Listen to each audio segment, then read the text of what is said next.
Hi hello welcome to Anita N Murthy channel. ಯಾರೆಲ್ಲ ಈ video ನೋಡ್ತಿರೋ please skip ಮಾಡದೆ ಕೊನೆವರೆಗೂ ನೋಡಿ. ಮತ್ತು ಮನೆಯಲ್ಲಿ ರವೆ ಉಂಡೆ ಯಾವ ಥರ ಮಾಡೋದು ಅಂತ ತೋರಿಸ್ಕೊಡ್ತಾ ಇದ್ದೀನಿ ಈಸಿಯಾಗಿ. ಮೊದಲಿಗೆ 3/4 kg ಆಗೋಷ್ಟು ರವೆ ತೊಗೊಂಡಿದ್ದೀನಿ. ಮತ್ತು ಅರ್ಧ ಲೀಟರ್ ಹಾಲು, ಒಂದು ಇಡೀ ಕೊಬ್ಬರಿ, ಒಣ ಕೊಬ್ಬರಿ ತೊಗೊಂಡಿದ್ದೀನಿ. ಅದ್ರ ಮೇಲಿರೋ ಬ್ರೌನ್ ಕಲರ್ ಇರುತ್ತಲ್ವ, ಆ ಸಿಪ್ಪೆನೆಲ್ಲ ಕ್ಲೀನಾಗಿ ಚಾಕುಯಿಂದ ತೆಗೆದುಬಿಟ್ಟಿದ್ದೀನಿ. ಯಾಕಂದರೆ ಅದು ಇದ್ದರೆ ರವೆ ಉಂಡೆ ಕಲರ್ ಸ್ವಲ್ಪ ಬ್ರೌನಿ ಆಗಿರುತ್ತೆ. ಅದರಿಂದ ಅದನ್ನು ತೆಗೆದ್ರೆ ಬೆಳ್ಳಕ್ಕೆ ಕ್ಲೀನಾಗಿ ಚೆನ್ನಾಗಿ ಕಾಣಿಸುತ್ತೆ ಅಂತ. ಮತ್ತು ಡ್ರೈ ಫ್ರೂಟ್ಸು ಮತ್ತು ಸಕ್ಕರೆ 1 ಕಪ್ ತೊಗೊಂಡಿದ್ದೀನಿ. ಏಲಕ್ಕಿ ಪುಡಿ ಒಂದು 4ರಿಂದ 5 ಏಲಕ್ಕಿ ಕುಟ್ಟಿಟ್ಕೊಂಡಿರೋದು.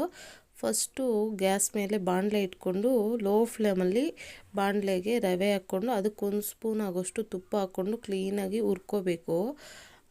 ರವೆಯಲ್ಲಿ ಹುರ್ಕೊಳ್ಳೋವಾಗ ರವೆದು ಫ್ಲೇವರ್ ಚೆನ್ನಾಗಿ ಬರಬೇಕು. ಯಾವುದೇ ಕಾರಣಕ್ಕೂ ರವೆ ಗೋಲ್ಡನ್ ಕಲರ್ ಆಗಲಿ ಬ್ರೌನ್ ಕಲರ್ ಆಗಲಿ ಆಗೋ ಅವಶ್ಯಕತೆ ಏನೂ ಇಲ್ಲ. ಕ್ಲೀನಾಗಿ ಹಸಿ ಸ್ಮೆಲ್ ಹೋದರೆ ಸಾಕು ರವೆದು. ನೀಟಾಗಿ ರವೆ ಘಮ ಬರೋವಾಗ ಗ್ಯಾಸ್ ಆಫ್ ಮಾಡ್ಕೊಳ್ರಿ. ಕ್ಲೀನಾಗಿ ಕೈ ಬಿಡದೆ ಹುರ್ಕೋಬೇಕು. ಯಾವುದೇ ಕಾರಣಕ್ಕೂ ಕೈ ಬಿಡಬಾರ್ದು. ಕ್ಲೀನಾಗಿ ಕೈ ಆಡಿಸ್ಕೊತಾ ಇರಬೇಕು ರವೆನ ಈ ಥರ. ಅದೇ ಟೈಮಲ್ಲೇ ನೆಕ್ಸ್ಟ್ ಇನ್ನೊಂದು ಕಡೆ ಗ್ಯಾಸ್ ಮೇಲೆ ಹಾಲು ಇಟ್ಕೋಬೇಕು. ಹಾಲು ಕಾಯ್ತಾ ಇರಬೇಕು. ಅದಾದಮೇಲೆ ನೋಡಿ ಹಾಲು ಉಕ್ಕು ಬಂತು. ಸ್ವಲ್ಪ ಚೆನ್ನಾಗಿ ಕಾಯಿಸ್ಕೊಂಡಿದ್ದೀನಿ. ರವೆನೂ ಚೆನ್ನಾಗಿ ಹುರ್ಕೊಂಡು ಆಫ್ ಮಾಡ್ಕೊಂಡು ಸೈಡಿಗೆ ತಗೊಂಡೆ. ನೆಕ್ಸ್ಟ್ ಅದೇ ಬಾಣಲೆಗೆ ಸ್ವಲ್ಪ ತುಪ್ಪ ಹಾಕ್ಕೊಂಡು ಡ್ರೈ ಫ್ರೂಟ್ಸ್ ಹಾಕ್ಕೊಂಡಿದ್ದೀನಿ. ಬಾದಾಮಿ, ಪಿಸ್ತಾ ಮತ್ತು ಒಣಗಿರೋ ದ್ರಾಕ್ಷಿ ತೊಗೊಂಡಿದ್ದೀನಿ. ಸ್ವಲ್ಪನೇ ತೊಗೊಂಡಿದ್ದೀನಿ. ಗೋಡಂಬಿ ತೊಗೊಂಡಿಲ್ಲ, ಕಾರಣ ಮಕ್ಕಳು ಗೋಡಂಬಿ ತಿನ್ನೋಲ್ಲ ಅಂತ ಹೇಳ್ಬಿಟ್ಟು ನಾನು ಗೋಡಂಬಿ ಹಾಕ್ಕೊಂಡಿಲ್ಲ. ನೀವು ಹಾಕ್ಕೊಳ್ರಿ. ಮತ್ತು ರವೆ ಹುರ್ಕೊಂಡಿರೋ ರವೆನ ಒಂದು ತಟ್ಟೆಗೆ, ಅಗಲವಾಗಿರೋ ತಟ್ಟೆ ಅಥವಾ ಬಟ್ಲಿಗೆ ಹಾಕ್ಕೊಳ್ರಿ. ಹಾಕ್ಕೊಂಡು ಒಣ ಕೊಬ್ಬರಿ ತುರಿನ ಹಾಕ್ಕೋಬೇಕು. ಸಕ್ಕರೆ ಮತ್ತು ಏಲಕ್ಕಿ ಪುಡಿ ಇಷ್ಟನ್ನು ಕ್ಲೀನಾಗಿ ಒಂದೇ ಸಲ ಹಾಕ್ಕೊಂಡು ನೀಟಾಗಿ ಮಿಕ್ಸ್ ಮಾಡ್ಕೋಬೇಕು. ಕ್ಲೀನಾಗಿ ಅಂದರೆ ಯಾವುದೇ ಕಾರಣಕ್ಕೂ ಎಲ್ಲೂ ಒಂದು ಸ್ವಲ್ಪ ಬೇರೆ ಇರಬಾರ್ದು. ಕ್ಲೀನಾಗಿ ಎಲ್ಲ ಮಿಕ್ಸ್ ಆಗಬೇಕು. ಸಕ್ಕರೆ, ಏಲಕ್ಕಿ ಮತ್ತು ರವೆ ಕ್ಲೀನಾಗಿ ಮಿಕ್ಸ್ ಆಗಬೇಕು, ಕೊಬ್ಬರಿ ಸೇರಿ.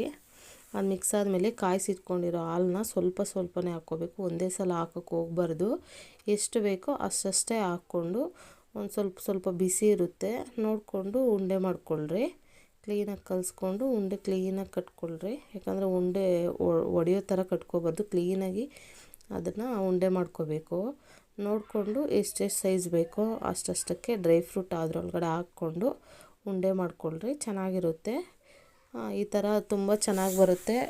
ಕೆಲವರು ಸಕ್ಕರೆ ಪಾಕ ತೆಗೆದು ಅದರಲ್ಲಿ ರವೆ ಉಂಡೆ ಮಾಡ್ತಾರೆ. ನಂಗೆ ಅಷ್ಟಾಗಿ ಇಷ್ಟ ಆಗಲ್ಲ. ಈ ಥರ ಅಂದರೆ ಸ್ವಲ್ಪ ಚೆನ್ನಾಗಿರುತ್ತೆ. ಮತ್ತು ಇದು ನನಗೆ ರವೆ ಉಂಡೆ ಅಂದರೆ ಫಸ್ಟ್ ನೆನಪಾಗೋದು, ನಾವು ಸ್ಕೂಲ್ ಟೈಮಲ್ಲಿ ಟ್ರಿಪ್ ಹೋಗೋವಾಗ ಅಮ್ಮ ಏನಾದರೂ ಸ್ನ್ಯಾಕ್ ಮಾಡಿಕೊಡು ಅಂದರೆ ಫಸ್ಟ್ ಮಾಡ್ತಾಯಿದ್ದಿದ್ದೆ ರವೆ ಉಂಡೆ. ನಾವು ಫುಲ್ ಖುಷಿಯಾಗಿ ತೊಗೊಂಡೋಗಿ ಫ್ರೆಂಡ್ಸ್ ಎಲ್ಲ ಶೇರ್ ಮಾಡಿಕೊಂಡು ತಿಂತಾಯಿದ್ವಿ. ತುಂಬ ಚೆನ್ನಾಗಿರ್ತಾಯಿತ್ತು. ನೋಡಿ, ಈ ಥರ ಯಾವ ಸೈಜ್ ಬೇಕೋ ಆ ಸೈಜಿನ ಉಂಡೆ ಮಾಡ್ಕೋಬೇಕು. ಸ್ವಲ್ಪ ಗಟ್ಟಿಯಾಗಿ ಇದು ಮಾಡಿಕೊಂಡು ನೋಡಿಕೊಂಡು ಉಂಡೆ ಮಾಡ್ಕೋಬೇಕು. ಉಂಡೆ ಹೊಡಿಬಾರ್ದು. ಆ ಥರ ನೋಡಿಕೊಂಡು ಮಾಡ್ಕೋಬೇಕು. ತುಂಬ ಚೆನ್ನಾಗಿ ಬರುತ್ತೆ. ಈಸಿಯಾಗಿರುತ್ತೆ. ಬೇಗ ಮಾಡ್ಬೋದು. ಈ ಹಬ್ಬದ ಟೈಮಲ್ಲಿ ಸ್ನ್ಯಾಕ್ಸು ಹುಡುಗರಿಗೆ ಏನಾದರೂ ಬೇಕು ಅಂದಾಗ ಈವ್ನಿಂಗ್ ಟೈಮಲ್ಲೆಲ್ಲ ಬೇಗ ಮಾಡಿಕೊಡ್ಬೋದು. ಇಷ್ಟೇ ಬೇಕಾಗಿರೋದು, ಒಂದು ಅರ್ಧ ಗಂಟೆಯಲ್ಲಿ ಮಾಡಿಕೊಡ್ಬೋದು. ನಾನಿವಾಗ ತಗೊಂಡಿರೋ ಕ್ವಾಂಟಿಟಿ ಒಂದು 20ರಿಂದ 25 ರವೆ ಉಂಡೆ ಆಗುತ್ತೆ. ನೋಡಿಕೊಂಡು ಎಷ್ಟು ಬೇಕೋ ಅಷ್ಟು ಮಾಡಿಕೊಳ್ರಿ. ಯಾಕಂದರೆ ತುಂಬ ದಿನ ಸ್ಟೋರ್ ಮಾಡೋಕ್ಕಾಗೋದಿಲ್ಲ. ಅದರಿಂದ ಅಷ್ಟೇ. ಯಾಕಂದರೆ ಕೈಯಲ್ಲೆಲ್ಲ ಆಡಿಸಿರ್ತೀವಿ, ಹಾಲು ಹಾಕಿರ್ತೀವಲ್ಲ, ಸ್ವಲ್ಪ ಹಸಿಯಾಗಿರೋದ್ರಿಂದ ಅದು ಕೆಡೋ ಚಾನ್ಸಸ್ ಇರುತ್ತೆ. ನೋಡಿಕೊಂಡು ಒಂದು ವಾರದೊಳಗಡೆ ತಿನ್ನೋ ಥರ ಮಾಡಿಕೊಳ್ರಿ. ನೋಡಿ, ಹಿಂಗೆ ಮುರಿದ್ರೆ ಕ್ಲೀನಾಗಿ ಅದು ನಾವು ಯಾವ ಥರ ಮುರಿದಿರ್ತೀವೋ ಅದೇ ಥರ ಬರಬೇಕು. ಯಾವುದೇ ಕಾರಣಕ್ಕೂ ಅದು ಒಡೆದೋಗೋ ಥರ ಇರಬಾರ್ದು. ಮುಟ್ಟಿದ ತಕ್ಷಣ ನೋಡಿಕೊಂಡು ಉಂಡೆ ಮಾಡಿಕೊಳ್ರಿ. ತುಂಬ ಚೆನ್ನಾಗಿ ಬರುತ್ತೆ. ನಿಜವಾಗ್ಲೂ ತುಂಬ ಚೆನ್ನಾಗಿರುತ್ತೆ. ಟ್ರೈ ಮಾಡಿ. ಯಾರೆಲ್ಲ ಈ ವಿಡಿಯೋ ಕೊನೆಯವರೆಗೂ ನೋಡಿದ್ರು ಅವ್ರಿಗೆ ಧನ್ಯವಾದ ಹೇಳ್ತಾ ಇದ್ದೀನಿ. ಇದೇ ರೀತಿ ಸಪೋರ್ಟ್ ಮಾಡ್ತಾಯಿರಿ. Thank you for watching.